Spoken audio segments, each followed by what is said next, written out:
Cette photo d'enfant frigorifié dans une salle de classe a fait le tour des médias. En décembre, Mars Actu publie la lettre d'une enseignante au ministère de l'Éducation nationale.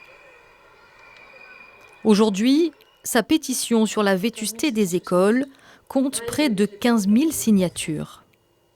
Mon ressenti, c'est que j'étais complice, c'est pour ça que j'écris « Je nous accuse », j'étais complice d'une institution dans laquelle je travaillais, à laquelle j'appartiens, où on maltraitait les élèves.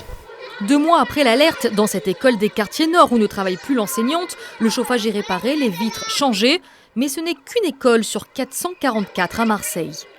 On peut voir que par exemple à l'école de la Timone, la semaine dernière, en maternelle, ils avaient 12 degrés. À l'école Émile Vessiarin, pareil, il y a eu des problèmes de chauffage il y a 2 semaines.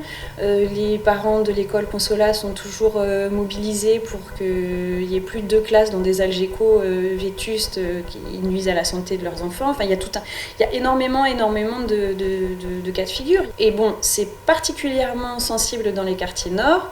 Après, au niveau marseillais, c'est une problématique qui est malheureusement à l'échelle de la ville. Donc que répondez-vous aux enseignants qui trouvent que les locaux sont vétustes et qui sont à bout de souffle aujourd'hui? Écoutez, ils sont entretenus aussi bien qu'au fur et à mesure qu'on nous déclare des problèmes et que les services interviennent dans les semaines qui suivent quand j'en suis avertie. Alors quand je ne suis pas avertie, je ne peux pas le deviner si on ne m'envoie pas au moins un mail pour me dire qu'il y a un souci. Mais vous savez, dès 6h30 du matin, on reçoit des mails en nous disant il n'y a pas assez de chauffage et on envoie tout de suite les entreprises pour remédier à cet état de fait.